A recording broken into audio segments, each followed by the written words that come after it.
Escucha las voces de los personajes que inciden en el desarrollo de la infraestructura en México. Conoce a fondo los retos que enfrenta México para desarrollar infraestructura.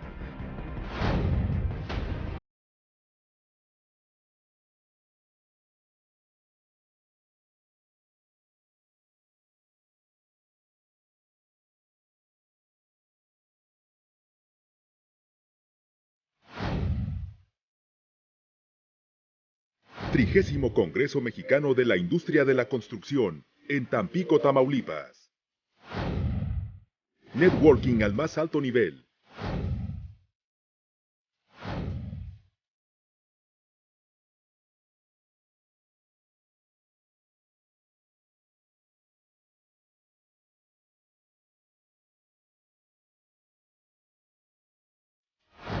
Crecimiento empresarial y camaradería.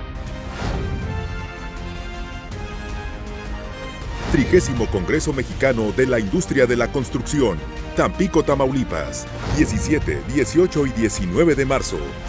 Un evento presencial y en plataforma digital. Con todas las medidas sanitarias para tu seguridad. Congreso Mexicano de la Industria de la Construcción, en Tampico, Tamaulipas.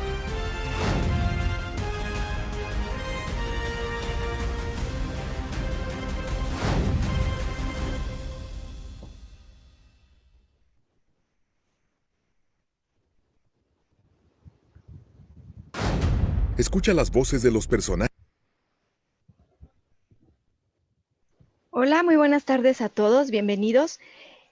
Vamos a dar unos minutos más, un par de minutos más bien para que se puedan conectar los demás participantes e iniciamos. Muchas gracias.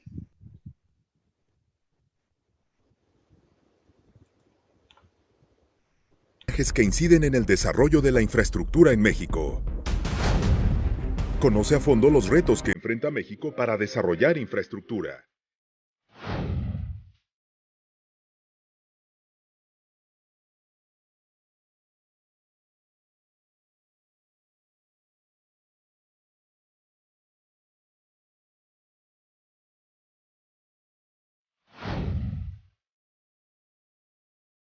Trigésimo Congreso Mexicano de la Industria de la Construcción, en Tampico, Tamaulipas. Networking al más alto nivel.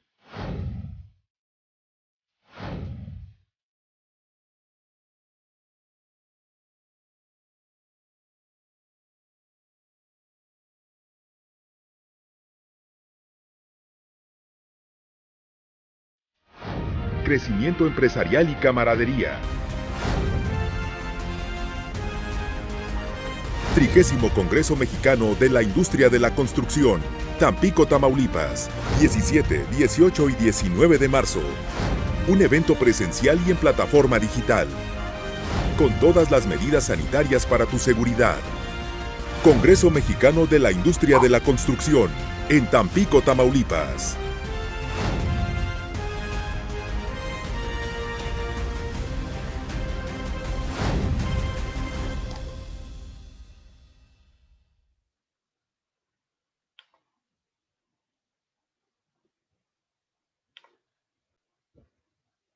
Hola, ¿qué tal? Bienvenidos nuevamente. Vamos a dar inicio a nuestra conferencia ISIC del día de hoy. Les agradecemos que se encuentren aquí con nosotros. El tema es nuevos estilos de pensamiento ante la incertidumbre del entorno actual. Vamos a darle la palabra al licenciado Marco Antonio Ruiz, es nuestro director de capacitación de capacitación de la industria de la construcción, y él nos va a hablar un poquito de nuestro ponente. Hola, licenciado, buenas tardes. Gracias, Rosy. Buena tarde. Pues muy buenas tardes a todos. Gracias nuevamente por acompañarnos, por favorecernos con su atención en este jueves de conferencias de ISIC. Recuerden, todos los jueves a las 5 de la tarde tenemos conferencias de interés para ustedes. Y a nombre de nuestro de la Cámara, el ingeniero Eduardo Ramírez Leal, y del vicepresidente de Educación y Capacitación, el arquitecto Ramón Salgado Vega, les damos la más cordial bienvenida. También agradecemos a toda nuestra audiencia que nos sigue en la transmisión en vivo por la red social de Facebook. Un saludo a todos ellos. Ahí mismo también podrán hacer preguntas o participar. Y aquí en la aplicación de Zoom, los que están conectados directamente en la misma. Como bien lo dijo Rosy, el día de hoy el tema que tenemos es nuevos estilos de pensamiento ante la incertidumbre del entorno actual. Y para hablarnos de este interesante tema, me permito presentarles al licenciado Arturo Sandoval Carrillo. Él es egresado de la UNAM en la carrera de Administración y cuenta con diversos diplomados en recursos humanos, derecho laboral, formación y desarrollo de personal, también por el ITAM. Cuenta con un diplomado de desarrollo humano en la Universidad Iberoamericana. Es también trainer y terapeuta psicocoach. Está certificado como coach por la empresa internacional de Coaching Technologies. Lleva un entrenamiento en la Universidad Iberoamericana para el diseño e impartición del diplomado Gestión de Calidad y el diplomado de Dirección de Desarrollo Humano impartido Judicial de la Federación, así como por el Instituto Tecnológico de Teléfonos de México para los cursos de sensibilización al cambio, servicio al cliente, integración de equipos de trabajo en campo, entre otros.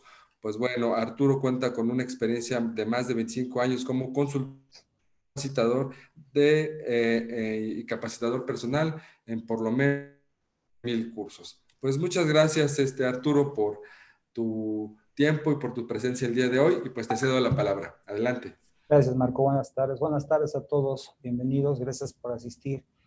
Bueno, en esta ocasión, la idea básica es platicar de una manera express, es una hora nada más, un tema extraordinariamente profundo e interesante, porque de alguna u otra forma estamos viviendo una situación en donde la incertidumbre se convierte en ese río por el que todos estamos transitando y que desde el año pasado se ha convertido en pues, realmente un reto para todos nosotros, ¿no? Entonces, la idea básica es que los estilos de pensamiento que hemos generado a través de muchos años de nuestra existencia, inclusive a nivel de negocios, están siendo cuestionados desde un entorno que ha sido extraordinariamente agresivo en las modificaciones, porque estamos viviendo retos que hace mucho tiempo hubiéramos querido que hubieran sucedido, ¿no? Tenemos una nave en Marte que ahorita está tomando fotografías y que al ratito va a traer cosas de allá para acá,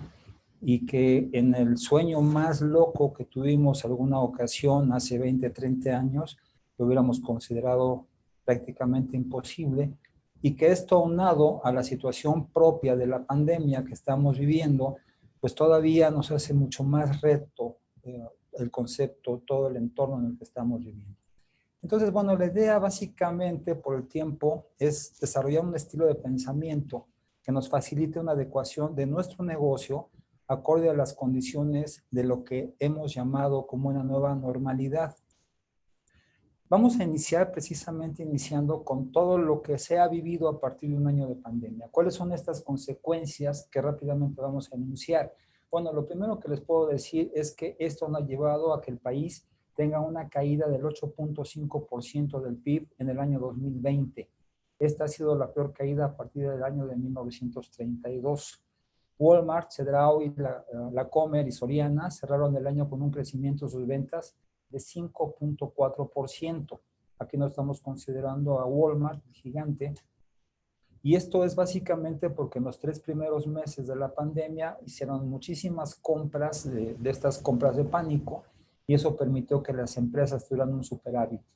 Lo mismo, pero en sentido contrario, fue lo que sucedió con empresas departamentales como Liverpool, como el Palacio de Hierro, como Sears, que tuvieron, pese a todo ese gran trabajo que hicieron de estar haciendo venta a través de Internet, finalmente sus ventas cayeron un 15% del año pasado. La industria de la telecomunicación experimentó una caída del 1.1%. Pemex tuvo pérdidas de 480.966 millones de pesos y calificó el año pasado como la peor crisis de su historia. En cuanto al turismo, que fue una de las industrias que más afectada se ha visto, se perdió 20.7 millones de turistas internacionales. Cerca de 90,000 restaurantes bajaron la cortina para siempre. Los cruceros van a parar por un año sin operar y han perdido 6.5 millones de cruceristas. La venta de vehículos nuevos en el país cayó en el 28%. El segmento de telefonía móvil registró una contracción anual del 2.6%. Las aerolíneas perdieron 57% de sus pasajeros, alrededor de 11.2 millones de usuarios.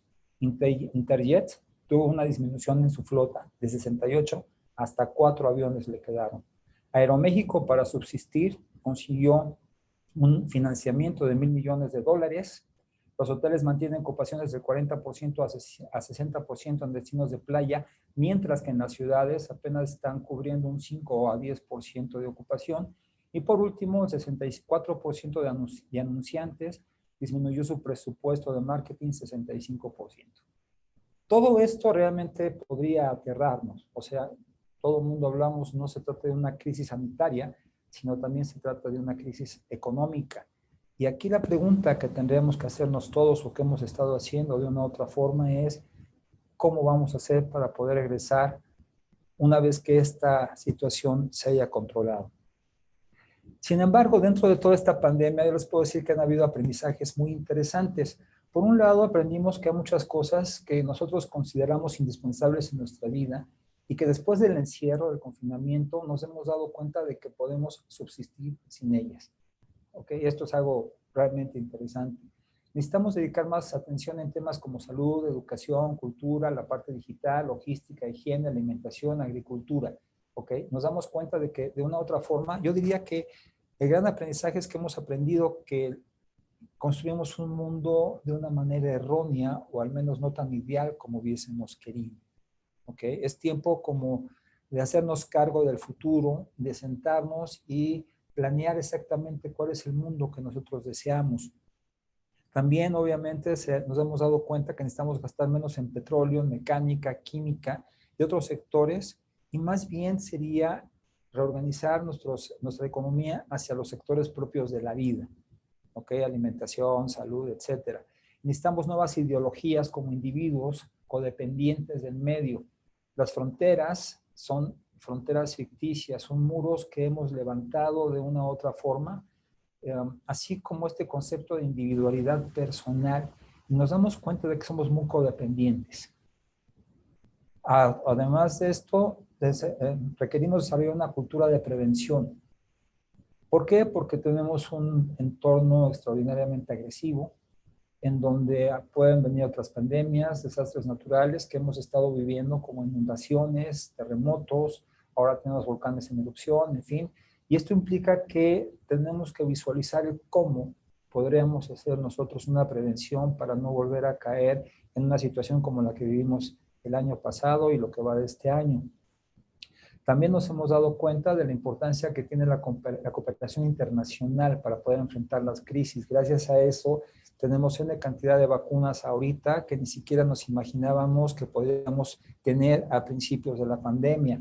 Hay otra parte interesante que es lo que es la resiliencia, que está entendida como la capacidad que tiene una persona o una nación para superar circunstancias traumáticas. Que esto es una parte muy fundamental, porque no solamente el impacto que hemos tenido ha sido en sí, bueno, muertes, todo el dolor que todo eso encierra, el hecho de perder los trabajos, el hecho de que hayamos tenido que estar confinados, hayamos generado un cambio de vida en general. Todo eso nos ha generado una serie de impactos psicológicos, biológicos, etcétera, que valdría la pena que veamos un poquito más a profundidad en un momento. Y obviamente hay otra parte también, un gran aprendizaje, que es lo que consideramos como el altruismo racional. ¿Qué quiere decir esto? Hay una gran teoría, una gran divergencia entre la opinión si el altruismo es algo que esencialmente es lógico, o sea, es lógico ayudar al otro, o si es un acto de bondad. Y existen obviamente posiciones encontradas, pero dijéramos que el altruismo ahorita adquiere un carácter racional porque se trata de que los pueblos, las gentes, los habitantes de las naciones de una u otra forma aprendamos a ser altruistas, ayudar al otro, ¿no? Esta idea de las vacunas que se están consumiendo en los grandes países desarrollados, en los países primermundistas, y que de una u otra forma se están dejando a un lado los países pobres, ¿no? Y entonces aparece la Organización Mundial de la Salud que dice, ¿saben qué? No, tenemos que generar también una provisión para aquellos países que no tienen los recursos para pagarlas. Eso es un altruismo racional. No podemos dejar que el que esté viviendo junto a nosotros tenga un grave problema y que nosotros tengamos cierta opulencia y no voltear a mirarlo y ayudarlo. ¿Por qué? Muy sencillo, porque también eso me va a afectar a mí. El tener una colonia muy rica junto a una colonia muy pobre va a generar invariablemente que haya mucha violencia, que haya robos, etcétera. Y entonces, si yo tengo posibilidades y puedo ayudar a que esa colonia pobre se mejore, que tengan ingresos, etcétera, estoy actuando por mi propia seguridad. A eso se refiere la cuestión del altruismo racional. Y entonces, cuando hablamos de resiliencia, veamos algunos puntos que nos recomiendan algunos psicólogos de cómo manejarla para poder mejorarla, para poder... ¿Qué significa esto? Resiliencia, decíamos, es Arturo, esta capacidad de salir... disculpa que te interrumpa. ¿No estás proyectando presentación? ¿Sí? Es que no la No la vemos. están compartiendo. Ok, No, déjame sí, resolverlo de gracias. inmediato. Compartir pantalla. ¿Ahora sí la tienes? Compartir. Ah, ya está, me parece que subiendo. Listo, ya la vemos. Perfecto. Ah, Si perdón. gustas, ajá, abrir la pantalla de tu presentación, Ahí está. Ahí porque vemos estamos tu bien. archivo. Listo, perfecto. Gracias. Perfecto. Gracias por avisarme. Entonces les decía, ¿no? ¿Qué significa esto? Bueno, es la capacidad de reponernos de aquellas experiencias traumáticas y salir fortalecidos de ellas. Entonces, bueno, algunos puntos que decía yo, algunos psicólogos nos mencionan que debemos de observar para poder salir más rápido de todo este impacto. Primero que nada es cultivar una visión positiva de nosotros mismos, establecer redes de apoyo, efectuar acciones decisivas, buscar oportunidades para descubrirnos a nosotros mismos, observar al acontecimiento como una oportunidad de crecimiento, que esto es fundamental. O sea, porque la incertidumbre de una u otra forma va a surgir en la medida en que no sepamos nosotros si tenemos los recursos suficientes para poder confrontar una situación o no.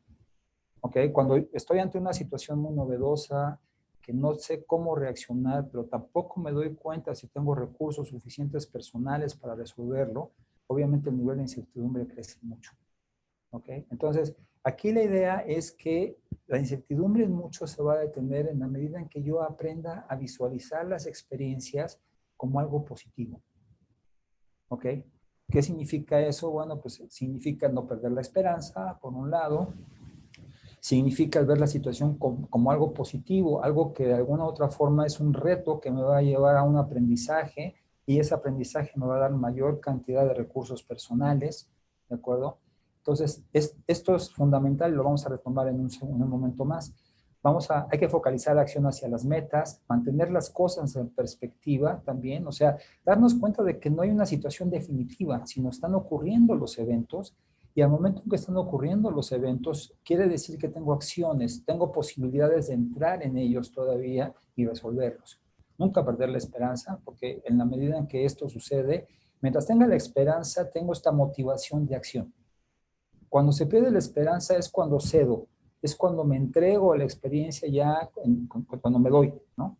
Y aquí no, aquí la idea es mantener la esperanza de que todo tiene que reactivarse, de que todo va a salir bien, de que se trata, de que las cosas están funcionando hacia algún lado y a lo mejor si hay alguna serie de situaciones que no estoy muy claro en ellas o que considero que son erróneas, darme cuenta de que también se pueden retomar los caminos, ¿ok? Esa es la idea de la esperanza. Aceptar que el cambio es parte de la vida, generar una mente objetiva. ¿Esto qué quiere decir también?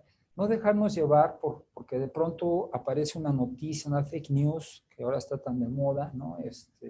Hace poco estaba leyendo en YouTube una cosa ahí que decía que la pandemia había sido provocada por una serie de extraterrestres.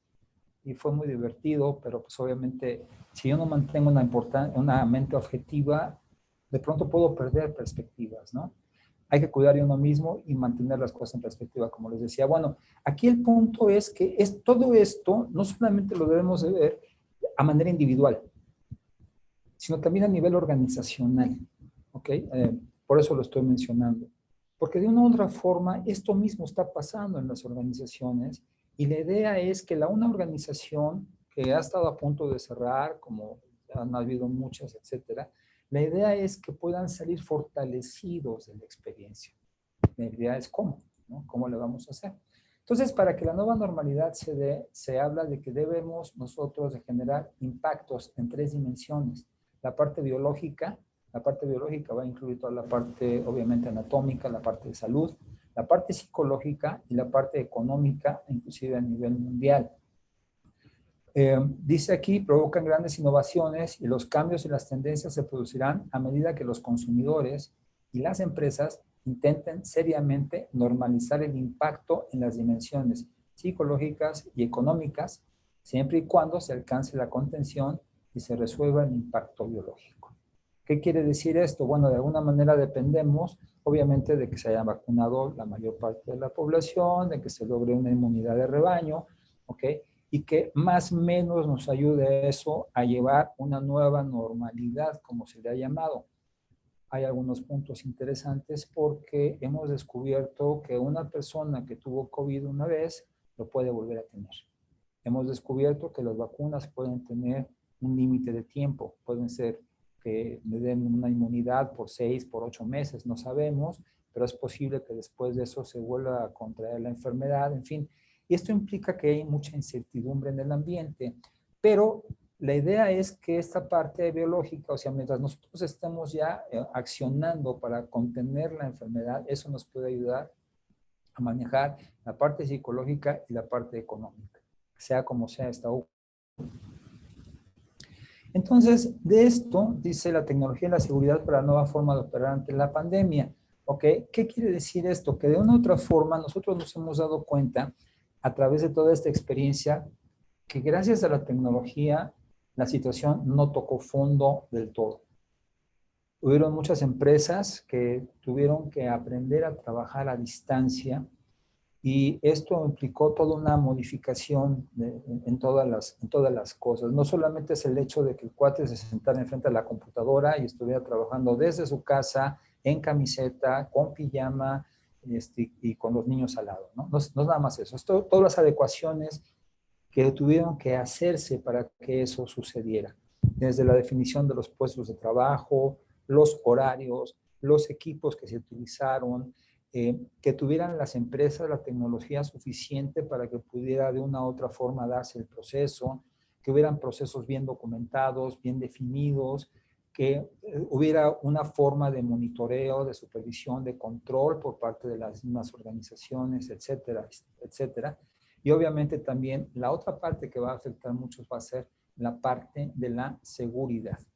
Que no solamente decíamos hace un rato, se trata de pensar en la seguridad después de la pandemia, porque ya habían habido o han existido ya muchas intenciones de crear condiciones de seguridad, inclusive psicológica, en las organizaciones. ¿Ok? Entonces, aquí la idea básica es que esto nos va a generar muchas cosas que necesitamos meditar, aunque es la idea de esta presentación. ¿Qué es lo que podemos hacer? ¿Qué debe de pasar en nuestros pensamientos para que esto pueda funcionar de una u otra forma mejor? Tenemos que buscar mucho, por ejemplo, la seguridad cibernética. Se ha identificado, estamos en una reunión a través de Zoom, y se identificaron el año pasado N cantidad de casos en donde hubieron muchos hackers, ha habido mucha salida, mucha fuga de información que en principio no debería de suceder, pero está sucediendo y eso nos pone en alerta porque si vamos a seguir trabajando de esta manera que hemos descubierto con la pandemia, requerimos nosotros tener una situación de seguridad cibernética mucho mayor. Algunos tips, por ejemplo, es jamás trabajes en tu equipo personal, aun cuando estés en casa. Trabaja con el equipo de la empresa. ¿Por qué?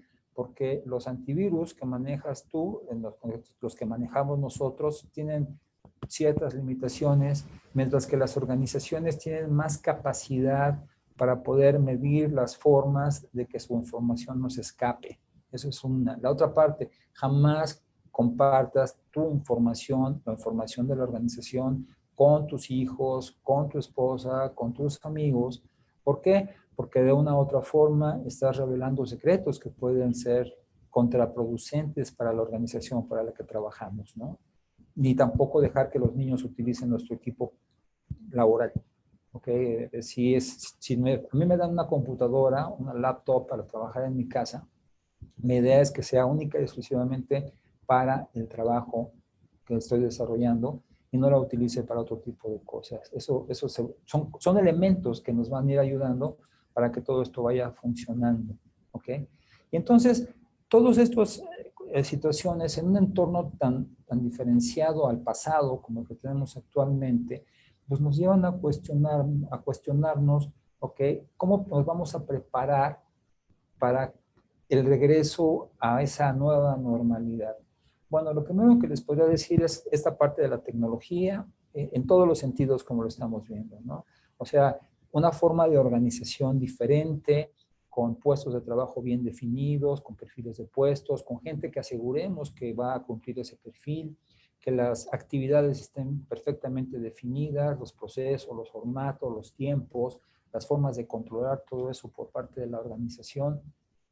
Y obviamente apoyarnos ya no solamente en la cuestión documental, sino tener nosotros servidores en las empresas que también estén bien seguros de que no puedan ser hackeados, o sea, trabajar mucho en las nubes, en toda esta parte. Y obviamente lo primero es lo primero, dice aquí, que significa, bueno, cuáles son las condiciones para reingresar a esos centros de labores. Bueno, obviamente la seguridad va a ser fundamental, ¿no? O sea, ¿qué quiere decir esto? Bueno, que haya condiciones sanas, de sanidad para que la gente se sienta segura al ir a trabajar. Esa es la primera fase. Implica distanciamiento, implica establecer zonas perfectamente restringidas para los accesos, pero también va a implicar, por ejemplo, los horarios.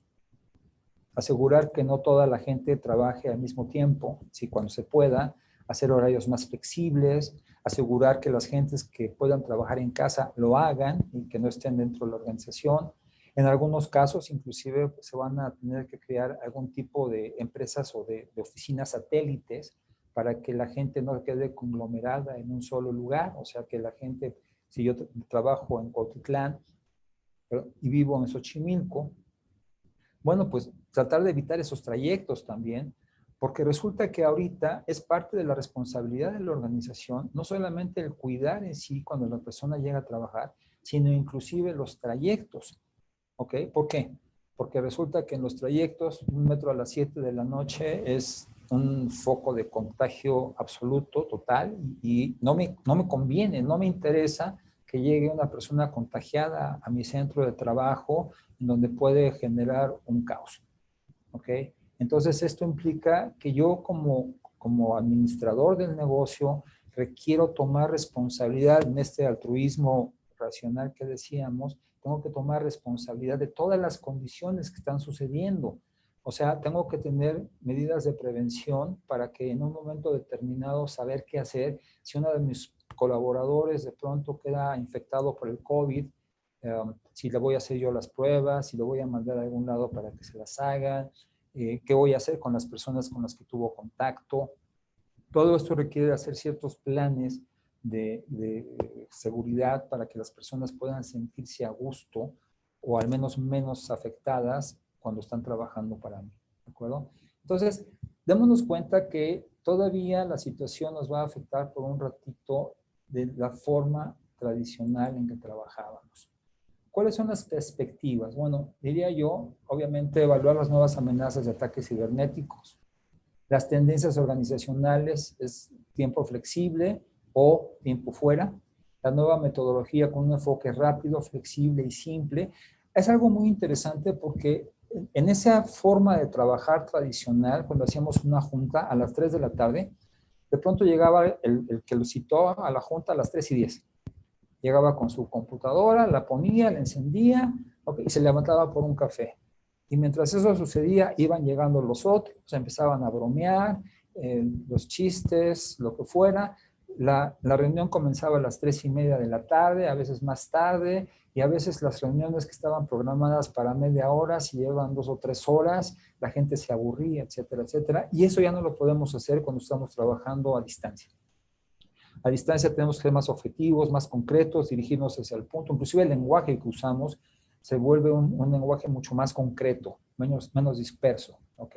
Y eso nos lleva a que estamos trabajando de una manera mucho más rápida. Obviamente eso también me da flexibilidad, ¿no? El apoyo ergonómico que decíamos hace un momento, en donde, repito, no solamente ya es el centro de trabajo, sino los traslados hacia el centro de trabajo y obviamente del traslado del centro de trabajo hacia la casa. Eso es parte de lo que tengo que apoyar. Los apoyos tecnológicos, como lo que decíamos, ¿no? El que la misma empresa me pueda proporcionar en un momento determinado una computadora para trabajar en mi casa, que me pueda pagar un servicio de internet si es necesario, etcétera, etcétera. Las oficinas satélites también lo mencionábamos, o sea, buscar no tener a toda la gente en un solo lugar. Esto aparte del disease management, que de alguna manera significa lo que les decía también de tener planes, si estamos hablando de una empresa, por ejemplo, hace un rato pensaba yo en la Secretaría de Educación Pública que está en Avenida Universidad, que era el búnker antes de Vancomer, en donde hay N cantidad de empleados, ¿no? O sea, es enorme el lugar y uno encuentra escritorio tras escritorio. ¿Y qué sucede en esos casos? Pues obviamente necesitamos a alguien que tenga la capacidad de poder dirigir todo eso desde un enfoque seguro. ¿Ok? Entonces se requieren estrategias de trabajo, cómo los vamos a localizar ahora, qué tipo de medidas de sanidad van a tener, lo que decíamos de planes de contingencia, planes de emergencia, etcétera, etcétera, e inclusive apoyo terapéutico de adicciones, porque también hemos aprendido que las personas que tienen malos hábitos alimenticios o falta de ejercicio, etcétera, son las más propensas inclusive a la muerte. Y esto a nivel de este altruismo racional, a mí como directivo me interesa que mi gente esté lo más sana posible. ¿Ok? También la otra parte va a ser la adaptación de los modelos de negocios, en donde tenemos que rediseñarnos. Esto es una parte fundamental. Estamos en una situación que inclusive el presidente Biden lo llamó, y yo estoy totalmente de acuerdo con él cuando dijo estamos en una situación de guerra, literalmente hablando. Y cuando se termine la pandemia o cuando se controle, vamos a estar en una situación de postguerra. ¿Qué significa esto? Afortunadamente todos nuestros centros de trabajo están intactos. Pero vamos a regresar y el mundo al que nos vamos a confrontar va a ser un mundo de competencia, con una competencia feroz. Vamos a querer recuperar los mercados que estaban perdidos, los clientes que dejamos de atender, etcétera, etcétera. Y esto nos implica de una u otra forma que para poder subsistir en una economía como la que vamos a estar también, implica que tengamos la capacidad suficiente para rediseñar nuestro negocio, desde nuestro puesto de trabajo inclusive, hasta a nivel global, o sea, a nivel empresa, ¿no? Obviamente, esto es una actividad que recae, una responsabilidad que recae en los directores, en los dueños de pequeñas empresas, etcétera, en donde pues obviamente todo el mundo está cuestionando, ¿y ahora qué sigue? ¿Ahora qué hago? ¿Ok? Entonces implica de una u otra forma, decíamos, una reconstrucción, una reingeniería en nuestra forma de hacer negocios. Luego dice transformar la crisis en oportunidad. Fíjense en el dato, en América Latina y el Caribe hay 2.6 millones de pequeñas y medianas empresas que están en peligro de cerrar. ¿Ok? ¿Qué va a hacer con ellos? Pues tienen que generar una innovación. Dice, la innovación es un camino propicio para pensar en productos y servicios. Y hay una parte muy interesante en todo este proceso, porque antes de la pandemia, precisamente, se había autorizado y se había ya hecho obligatoria la aplicación de la norma 035 y los nuevos riesgos psicosociales. Y entonces esta norma nos habla de que finalmente el empleado no debe de sufrir estrés y si lo sufre hay una serie de multas económicas que inclusive pueden ser muy altas y necesitábamos ya de antemano, se nos había llevado hacia esa idea de necesitar reestructurar nuestras organizaciones en muchos sentidos. Ellos hablan de desarrollo de equipamiento, o sea, es importante la capacitación a las gentes, es importante que tengan un equipo de trabajo que les dé seguridad, sean guantes, sean zapatos, sean lo que sea, o sea, es trabajar en condiciones de seguridad. Tenemos que equipar a la gente. Cargas de trabajo que sean manejables para ellos, con horarios que también sean adecuados, que no los tensen, que no los cansen, que, en fin. Hay violencia derivada de mala comunicación o estrés importante, y esto es algo muy interesante porque yo me acuerdo en un seminario precisamente con la Cámara, cuando estábamos trabajando con un grupo de superintendentes de obra, eran alrededor de 25 personas, y alguien levantó la mano y dijo, como superintendente de construcción, yo no puedo decirle a la gente, por favor, porque se me suben a las barbas, ¿no?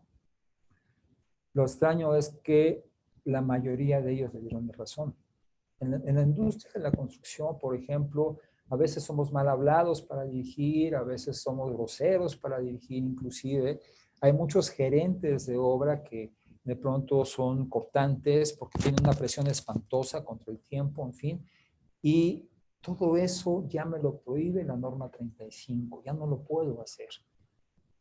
Entonces, esto implica ya un viraje en la forma en que dirigimos, un viraje en la forma en que lideramos a la gente con la que estamos, ¿ok? Luego también es que hay que asegurar que se cumpla todo lo que está establecido en la norma, como decíamos hace un momento, y la prevención de comportamiento negativo, conductas agresivas y negativas derivadas del estrés. Todo este juego de cosas es lo que me está pidiendo de una u otra forma el entorno. ¿Qué significa esto? Bueno, pues es un entorno de incertidumbre. ¿Cómo se define la incertidumbre? Dice un periodo de anticipación previo a la confrontación con algún evento potencialmente dañino.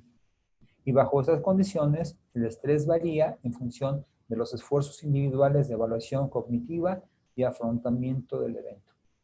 Y decíamos hace un rato, la incertidumbre va a estar muy relacionado con mis capacidades personales, con mis recursos personales. Hay quienes viven en la incertidumbre. Hay quienes están acostumbrados a improvisar y lo hacen bien. ¿Okay? Hay una especie de entrenamiento. Tal vez haya una vocación más el entrenamiento y los hace excelentes. Mucho va a depender inclusive de la forma en que se perciba la situación para que de esa forma pueda a mí generarme incertidumbre o no. En PNL se dice que escuchamos lo que queremos escuchar. Hay gentes que en un momento determinado van a considerar, ¿qué puedo decir? Si no lo haces bien, vamos a tener problemas. Y a lo mejor la persona lo que está escuchando es, chin, me van a correr. ¿Ok? Obviamente, la primera frase es correcta y me puede generar un estado de prevención. ¿Okay? Lo tengo que hacer bien porque es mi chamba. Okay, mi jefe no está contento conmigo, no estoy haciéndolo como él quiere. Ok, a lo mejor me lleva a que le pregunte cómo quiere que yo trabaje, cuáles considera que sean mis debilidades, cómo debo de hacerlo para que él se sienta bien, cuál es el resultado que espera. Esa sería una forma de ver la situación. La otra es, si me van a correr, pues ya no le echo ganas, es un desgraciado, ¿para qué lo estoy haciendo? Siempre me pasa lo mismo, no me aprecian, no me quieren, la traen contra mí. Y esto me lleva obviamente a un nivel de incertidumbre, de tensión mucho mayor que en el primer caso. ¿Ok? Entonces, démonos cuenta de que la incertidumbre por sí misma puedo yo verla como un reto, como una oportunidad, como una posibilidad de demostrar que soy bueno, que lo puedo hacer bien. ¿Ok? Entonces, aquí nos habla de algo este concepto. Dice la incertidumbre. Estoy moviendo aquí la...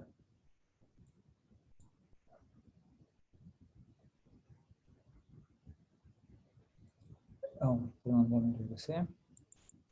Dice, bueno, voy a la segunda frase. Dice, la comunicación y la tecnología están comprimiendo el espacio y el tiempo. ¿Ok? Las migraciones más multiculturales y los viajes internacionales provocan un contacto mayor entre sistemas de creencias diferentes. La comunicación rápida, la reforzada orientación al conocimiento y su continuo desarrollo y aplicación nos lleva a una relación entre investigación y desarrollo social cada vez más fuerte e interactiva, en donde el mundo social cambia a medida que lo estudiamos. Entonces, todo este concepto, la idea es que para que yo pueda manejar la incertidumbre, debo de tener una forma de pensamiento que me ayude a manejar la incertidumbre y no que me detenga. ¿Ok? Los griegos hablaban de Medusa. Medusa es la representación del miedo. Y cuando Medusa veía a alguien, lo convertía en una piedra. El miedo nos detiene, nos paraliza cuando no sabemos manejarlo. Por eso se habla de saber controlar la mente. ¿Qué quiere decir esto? Bueno, en el concepto básico de la idea es que nosotros vamos a iniciar el proceso en la medida en que percibimos y tenemos que aprender a identificar cómo percibimos las cosas. ¿Ok? Nosotros no podemos variar la situación. Es algo ajeno, no es mi responsabilidad, no tengo autoridad para cambiar una situación. Pero lo que sí puedo hacer es aplicar esa autoridad en la forma en que lo percibo, darle un matiz diferente. ¿Okay? Decíamos la parte lingüística en ocasiones, la misma definición que le doy yo a las palabras puede ser miedo, puede significar para una persona una cosa y para otra persona otra. Enojo puede significar también diferentes cosas dependiendo de quién es el que reciba la información y ese matiz que decida darle. En PNL se habla, ¿no? Que si tienes una situación sombría, le pongas más luz a ese matiz, la matices con mayor luz, y eso lo hace distinto. Es manejar las submodalidades, es como se maneja en PNL, y eso a mí lo que me lleva es que me permita de entrada el resolver las cosas en mi mente, el que la imagen que me estoy llevando, que estoy poniendo en mi mente sobre la situación, no se convierta en una carga pesada e imposible de llevar, sino por el contrario, que sea manejable. Eso es básico. En la medida en que sé que es manejable, la incertidumbre se reduce. ¿Ok? Hay gentes que naturalmente hablando buscan la parte oscura de las cosas, la parte negativa. Y hay otros que tratan de hacerlo al revés, que buscan la parte positiva de las experiencias. ¿Cómo es como tú percibes? Date cuenta de cómo lo estás haciendo, cómo estás viendo la situación que estás viviendo y sobre ello evalúa si esa es la forma correcta, si el resultado a lo que te lleva es bueno, si te permite actuar, te permite resolver, te permite generar recursos para poder llegar al objetivo que estableces o quieres, o bien si te paraliza, si te detiene. ¿Ok? Eso es la primera fase en esto cuando hablamos de control de pensamiento. Y luego nos habla esto de que debemos establecer metas que nos sean funcionales. O sea, la idea es que necesitamos enseñar a nuestra mente a cumplir nuestros objetivos. Cuando nosotros establecemos objetivos que alcanzamos, nos vamos también acostumbrando a hacerlo. Aprendemos a que logramos todo aquello que queremos. Eso implica que cada vez que yo me pongo un objetivo y lo consigo, voy a generar una satisfacción. Y la satisfacción me genera los recursos suficientes para ponerme una siguiente meta y al alcanzarla voy a generar más recursos todavía. De tal manera en que en la medida en que voy yo alcanzando mis objetivos, genero más y más y más recursos. Y llega un momento en que me acostumbro a alcanzar lo que yo quiero, por lo tanto estoy generando un círculo virtuoso. Objetivo que me pongo, objetivo que logro, ¿ok? Y entonces eso me da muchos recursos personales. Pero puede pasar lo contrario. Me pongo un objetivo y si no lo alcanzo, en vez de alcanzar satisfacción, de lograr satisfacción, lo que voy a generar es frustración. Y eso, la frustración, me quita recursos. Y en la medida en que esto sucede cotidianamente, aprendo que no alcanzo lo que yo quiero. Y mi nivel de frustración se va incrementando cada vez más. Mi frustración lleva al enojo y el enojo a la violencia. Y entonces puedo caer, en vez de en un círculo virtuoso, voy a caer en un círculo vicioso. ¿Esto qué quiere decir entonces? aprendamos a establecer objetivos. Desde ahí a veces es la situación, ¿no? La diferencia entre un sueño y un objetivo es muy simple. Un sueño simplemente es una idea. Un objetivo simplemente es una idea. Pero ¿cuál es la diferencia? En el sueño no establezco un camino para alcanzarlo. Estoy en un estado actual, generé un sueño, un estado deseado, pero no hay una ruta que tenga yo que recorrer para alcanzarlo. Sin embargo, cuando yo establezco una ruta para alcanzar ese sueño, mi sueño deja de ser algo totalmente intangible, inalcanzable y se convierte en un objetivo que puede ser alcanzable. El sueño es el qué quiero lograr, el camino es el cómo. Y esta mezcla debo de mantenerla unida durante todo el tiempo.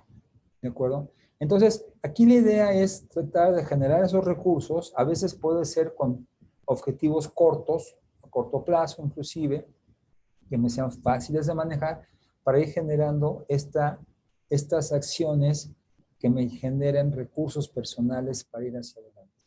¿Ok? Y se dice, para ponerse un objetivo hace falta estar enfocado.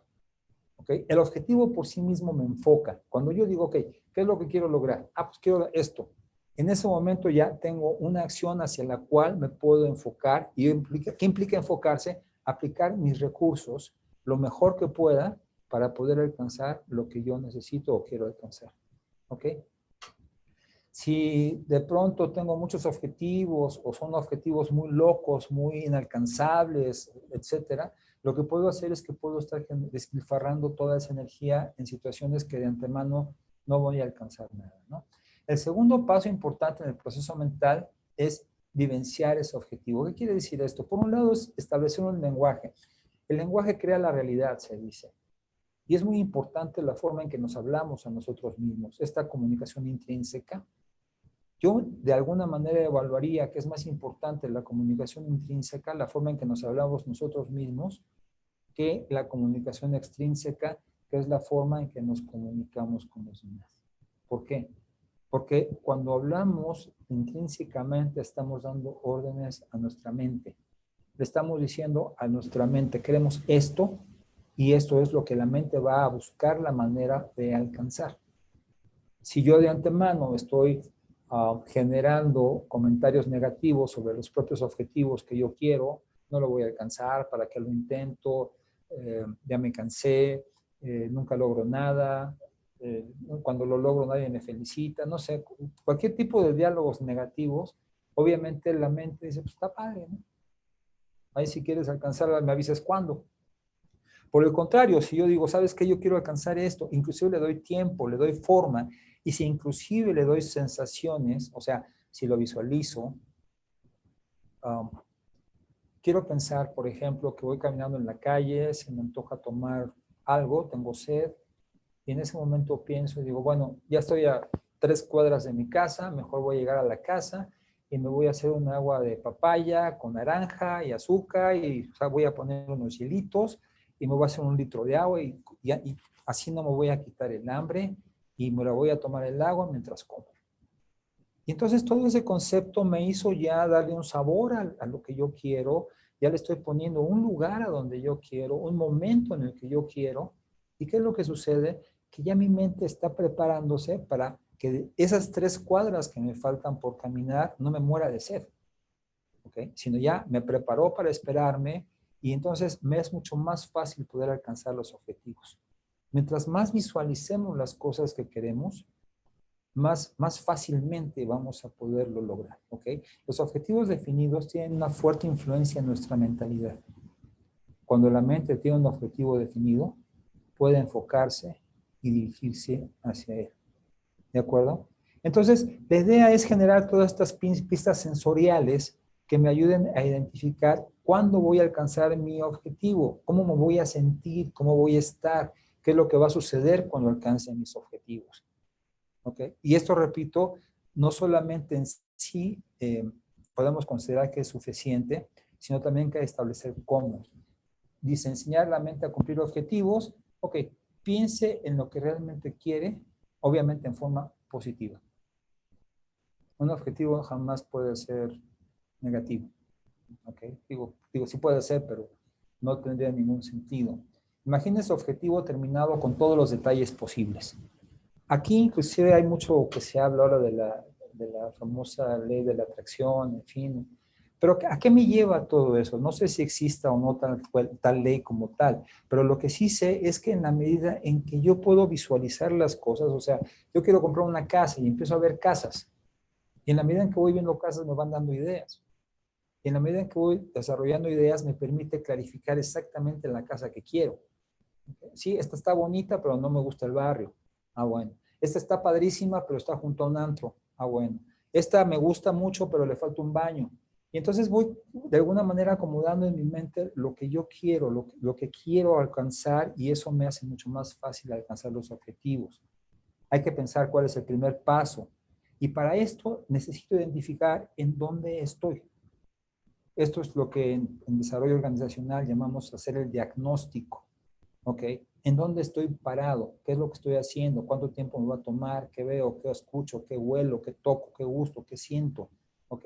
Y entonces, al manejar todo esto, ¿okay? ¿Qué es lo que sucede? Estoy creando un objetivo, pero al identificar el lugar en el que estoy partiendo, las condiciones de ese lugar del que estoy partiendo, eso me va a permitir trazar un camino mucho más accesible para llegar a donde yo quiero llegar. No es lo mismo si yo estoy en la Colonia Juárez y digo, bueno, pues voy a pasar a la Embajada Americana, pues está padre porque me va a llevar un recorrido X. Pero si estoy en San Jerónimo y quiero llegar a la Embajada Americana, voy a necesitar otro tipo de recorrido. Entonces, es este diagnóstico inicial. ¿En dónde estás? ¿Y a dónde quieres llegar? El estado actual contra el estado deseado. ¿De acuerdo? Y entonces cuando llego al objetivo tengo que identificar si fue motivador, qué me reporta, cómo se siente, si realmente tiene un beneficio para mí y los que me rodean, ¿ok? Y si esto es adecuado, entonces ya puedo establecer fechas específicas para alcanzarlo, ¿no? Dice aquí el viaje mental del cambio. Entonces, démonos cuenta, en nuestro estado actual necesitamos cambiar. Necesitamos generar cosas nuevas, cosas diferentes. ¿Ok? Eso es fundamental. Entonces, tengo que identificar cómo está mi realidad. ¿Cuáles son mis recursos personales? ¿Cuál es mi entorno? ¿Cuál es la energía que tengo? En fin. Y obviamente, en la medida en que yo pueda identificar todo eso, es anunciarlo con claridad, de manera objetiva, de manera concreta. Cuando hablamos nosotros de planeación estratégica, lo que me dice este proceso es analiza el entorno y entonces me habla de 4 variables para analizar el entorno. Las variables económicas, sociales, tecnológicas y políticas. Y sobre ese análisis tengo que identificar, ok, de acuerdo a estas variables en específico que me afectan a mí en mi organización, ¿cómo se van a comportar en estos cuatro estados, ¿no? En el estado por la situación política, la económica, la tecnológica y la social. Y sobre eso empiezo a jugar y entonces tengo la capacidad de crear escenarios. Que cuando yo establezco escenarios, lo que hago es jugar con esas variables en lo que puede ser un escenario tendencial, o sea, de acuerdo a cómo están las condiciones ahorita, lo que va a pasar de aquí a 5 años sería esto, o un escenario negativo, un escenario pesimista, en donde puedo considerar que todo esto, las condiciones no van a ser favorables para mí, y también puedo generar un escenario optimista, en donde considero que las cosas van a ser favorables para mí. Y esto me permite identificar de una u otra forma cómo se va a mover el entorno durante todo este tiempo, partiendo de un entorno actual. Entonces, sobre esta situación decíamos, es identificar toda el estado actual, el estado deseado, y darme cuenta de la necesidad del cambio, y que ese cambio también no necesariamente es una línea vertical ascendente.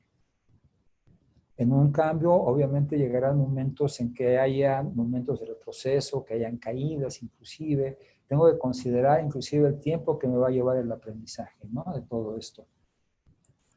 Y entonces, vamos a caer entonces en lo que van a ser el pensamiento sistémico, que significa de una u otra forma aprender a superar las paradojas, los prejuicios y convencionalismos que actúan como frenos y como secuestradores esenciales. ¿Ok? ¿Qué significa esto? Bueno, hay una serie de, aquí están como ejemplos, una serie de ideas que tenemos muy establecidas, que de alguna u otra forma no necesariamente son ciertas.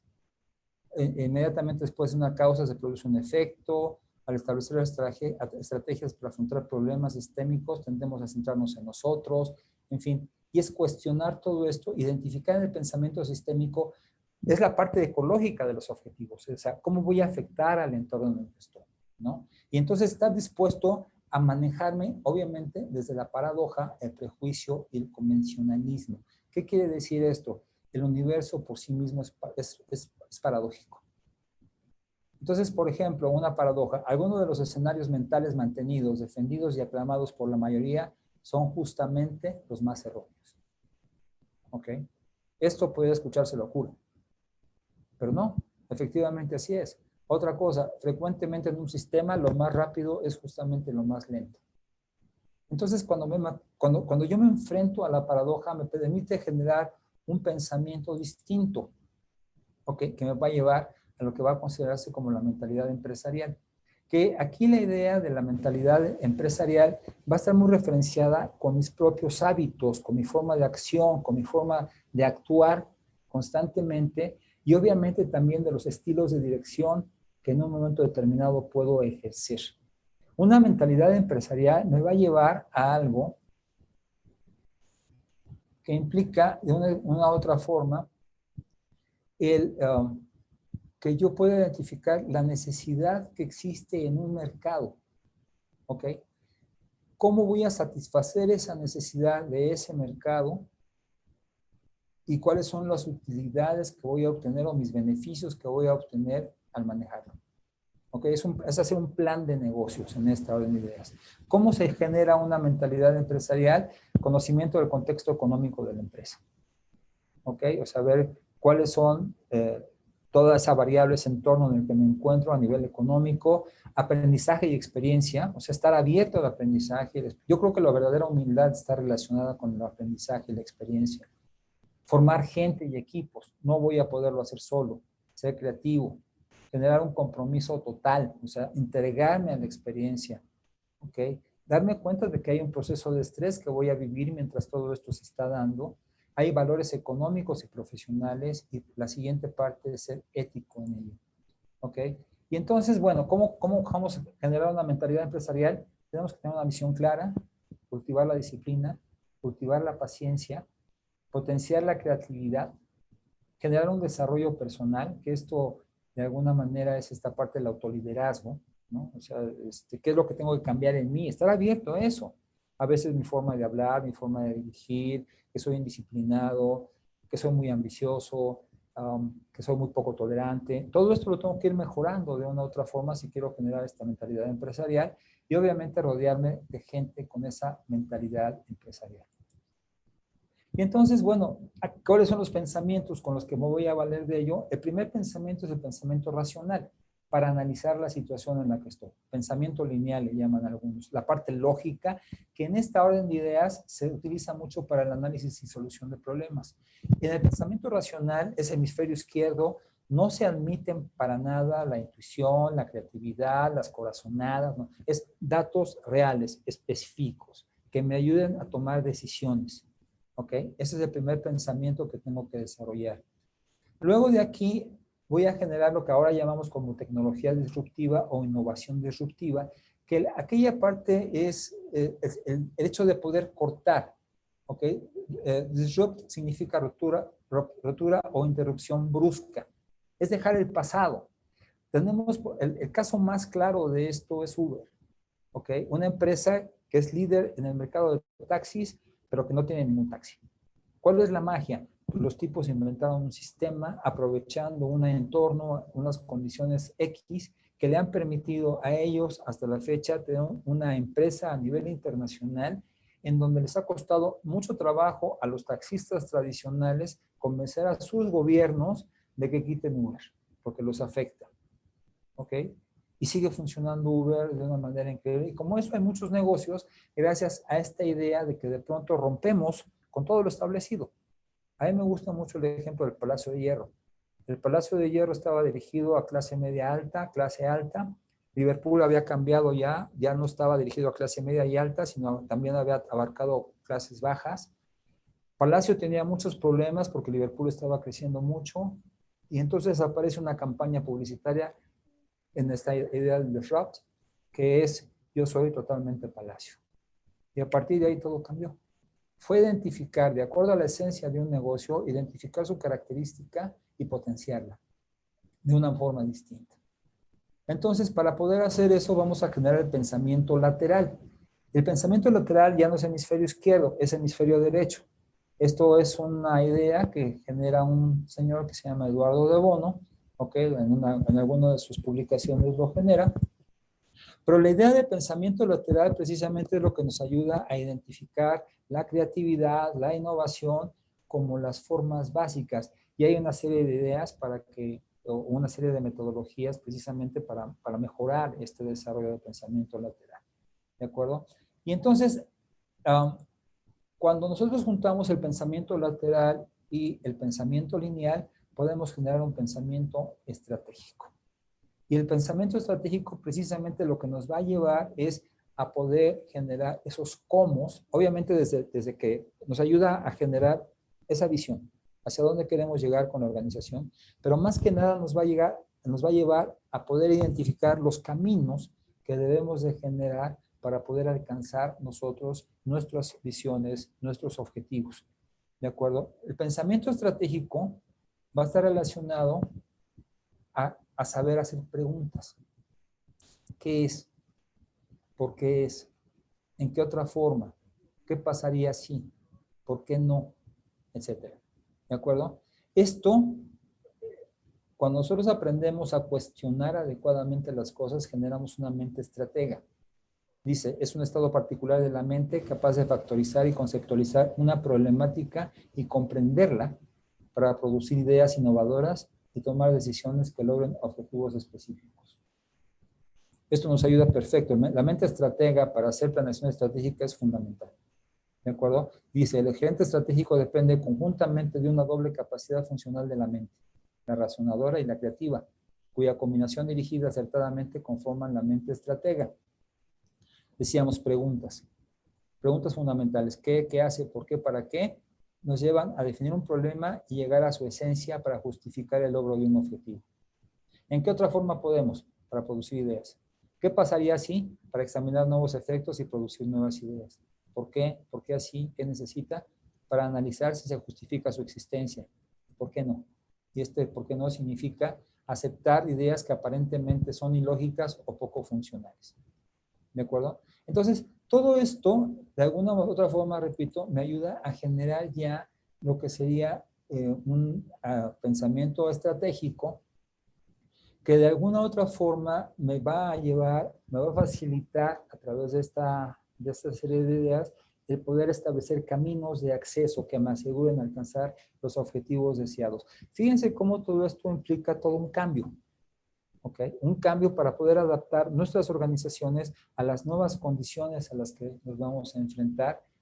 Pues yo les diría que no va a tardar mucho aunque se abran todos los mercados.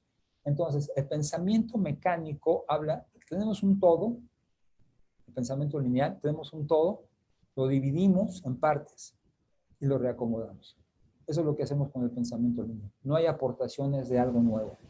En la intuición, pensamiento lateral o divergente, que decíamos hace un momento, en el hemisferio derecho, se genera más la idea de la intuición, ¿no? O sea, tengo un todo, identifico una de sus partes y esa parte la considero como esencia que me lleva a que en el momento en que mezclo estas dos partes, me van a generar el pensamiento estratégico en donde divido las cosas, las reacomodo, genero elementos nuevos y llevamos a una transformación o configuración modificada.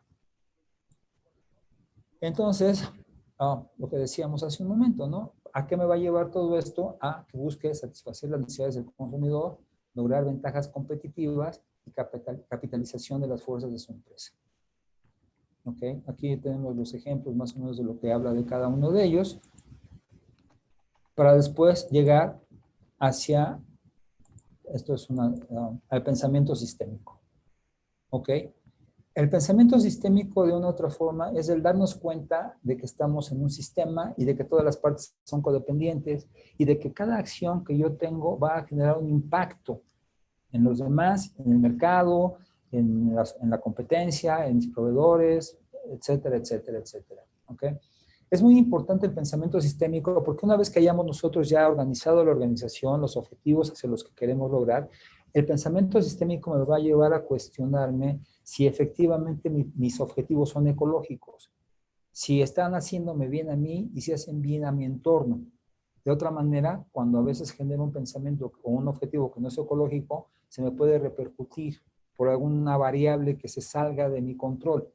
¿Ok? Entonces, la idea es tener un pensamiento sistémico. Y entonces, bueno, aquí la idea es que hacerlo de acuerdo, decíamos, a las condiciones que están en el entorno. El entorno no lo puedo modificar, pero sí puedo generar estas estrategias de acuerdo al pensamiento sistémico para que ese entorno me sea favorable. ¿Sale? Y la última parte de esta comunicación, de esta plática, es el pensamiento basado en riesgos, que también esto es un pensamiento que desde el 2015 más o menos en la norma de ISO lo empezó a manejar. Ya habían antecedentes con la norma, antes era una norma 45.000, ahora sí vino a la hora de la norma 31.000. Me perdí ahorita en un momento en eso, pero no me hagan mucho caso en cuanto a los números. Pero la idea básica es de cuestionar cuáles son los puntos vulnerables a los que se va a enfrentar mi plan. ¿Ok? Tengo que considerar los riesgos en los que la organización va a enfrentarse en el momento en que yo esté generando todas estas modificaciones. Algo que tenemos que tener en cuenta, que es un principio básico de desarrollo organizacional, es si haces un cambio en tu organización, tienes que hacerlo tan invisible que ni tus proveedores, ni tus clientes, ni tu entorno se den cuenta mientras estás en el caos del cambio. Porque de otra manera hay muchas empresas que a tratar de cambiar generan situaciones que afectan a los clientes, pierden clientes o pierden a sus proveedores, etcétera, y eso se convierte en una situación prácticamente que puede llevar a muchas organizaciones inclusive a la quiebra. Hay muchas empresas que al tratar de modificar sus formas de trabajo se han ido a la quiebra por no poder cuidar este tipo de situaciones, no miden los riesgos en los que están enfrentándose. ¿De acuerdo? Dice aquí nada más, el análisis de riesgos es el uso sistemático de la información y material disponible para determinar la frecuencia y probabilidad de un posible hecho o circunstancia que afecta el desempeño de la organización. Obviamente no podemos evaluar todos los riesgos que vamos a vivir. Sería prácticamente imposible. Pero sí es muy bueno que cuestionemos aquellos que realmente nos están dando algún tipo de variables que puedan alterar todo nuestro planeamiento, toda nuestra planeación. ¿Ok? Entonces se trata de ver, ok, todos los riesgos significativos, y para ello, bueno, hay ciertas metodologías que nos van a ayudar, pero la idea final es, obviamente esto es una responsabilidad de la dirección, pero la idea final es que al conjuntar toda esta forma de visualizar nuestro pensamiento, todas estas acciones las podemos concretar de una manera mucho más fácil, mucho más segura. ¿De acuerdo? Entonces, ¿cuáles son los principales riesgos a los que se enfrentan las empresas? Los estratégicos, ¿ok? Están relacionados con el cumplimiento de los objetivos estratégicos. Los operativos, ¿ok? Aquellos que en el momento en que estamos, ya sea haciendo nuestros productos, los servicios, etcétera, son los riesgos en los que podemos incurrir. Los riesgos financieros, los de cumplimiento, ¿ok? Aquí es para cumplir todo aquello que se nos exige a nivel legal y contractual, etcétera, y también los de tecnología, ¿ok? Y entonces de aquí la idea básicamente es identificar el riesgo, evaluarlo y justificar las acciones necesarias que necesitamos para evitarlos. Algunos riesgos no se pueden evitar del todo, vamos a aprender a vivir con ellos, pero de una u otra forma nos puede generar estrategias para que esa convivencia sea armónica. ¿ok? Y entonces, en esta idea, hay riesgos que se pueden eliminar, otros se pueden sustituir, otros requerirán de una reingeniería, otros solamente vamos a poderlos trabajar con señalizaciones y alertas, y en otros los vamos a poder atacar a través de equipo personal. ¿Ok? Y de aquí entonces para poderlo hacer se utiliza hay varias metodologías, básicamente son formas matriciales que les voy a mostrar ya por último una de ellas, ¿no? En donde, ¿qué hicimos? Evaluamos los riesgos y entonces les dimos nosotros una calificación: raro, poco probable, moderado, muy probable, ¿ok? Entonces vimos, bueno, este es un impacto menor, este genera un impacto, un significante, este genera un impacto menor, este genera un impacto serio, uno mayor, uno fatal. Y entonces, al hacer esta unión entre las probabilidades del riesgo y el impacto que nos pueden dar, me genera una calificación y obviamente sobre eso ya puedo identificar cuáles son los más importantes que yo debo de atacar. ¿Cuál sería la conclusión del proceso de acuerdo a lo que hemos estado hablando? Démonos cuenta que la forma en que nosotros veamos la situación, en la medida en que nosotros tengamos un pensamiento, una mente flexible, un pensamiento flexible que me ayude a adaptarme a las nuevas condiciones y que yo aprenda a utilizar de una u otra forma estos lineamientos, el pensamiento lineal, el pensamiento lateral, el pensamiento estratégico, el pensamiento sistémico, el pensamiento basado en riesgos, adecuadamente y haciendo una disciplina, una metodología adecuada, entonces va a ser mucho más fácil que yo pueda nuevamente resurgir como organización dentro de un entorno tan caótico como el que estamos viviendo. ¿De acuerdo? Me gustaría mucho que si tienen alguna pregunta, no sé si me puedes ayudar, Rosy. Claro, gracias, licenciado. No tenemos de momento preguntas en el chat, pero si alguien quiere comentar algo, quieren sacar alguna duda, pueden abrir sus micrófonos sin ningún problema o en la cajita de chat nos pueden escribir y las podemos comentar.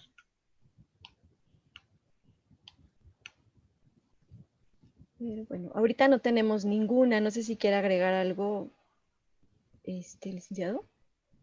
Bueno, no por mi parte, bueno, no sé qué tan, espero que haya sido comprensible. Es una hora, es un tema muy amplio. Si ustedes se dan cuenta, la idea básica es que todo esto se puede profundizar en muchas formas, desde metodologías para desarrollar los tipos de pensamiento, cada uno de ellos, hacer un análisis más estructurado, por ejemplo. Una parte es cómo analizar las situaciones, utilizando un pensamiento lineal, cómo poder identificar los problemas, cómo manejarlos para que puedan hacerse accesibles, para que puedan ser manejables, en fin. Esa sería básicamente la idea, ¿no? O sea, es un punto que, repito, a mí se me hace básico de poder generar un modelo mental adecuado para que las condiciones que estamos viviendo nos afecten. Ok, pues muchísimas gracias por la información. Licenciado Marco, ¿quisieras agregar algo? Gracias, Rosy. Y muchas gracias, Arturo, por tu tiempo, por esta plática. Como bien lo dices, esto pues da para más, por supuesto. Probadita de algo que creo que todos, ¿verdad? Deberíamos de estar en estos nuevos enfoques y actitudes, pues hacia estos tiempos que definitivamente, si algo nos están enseñando es que tenemos que evolucionar, ser flexibles, cambiar rápidamente y adaptarnos a las nuevas edades, ¿verdad? Y pues dicho esto, para todos los que están escuchándonos, tanto por Facebook Live o aquí en se conectaron aquí por la plataforma de Zoom, les avisamos que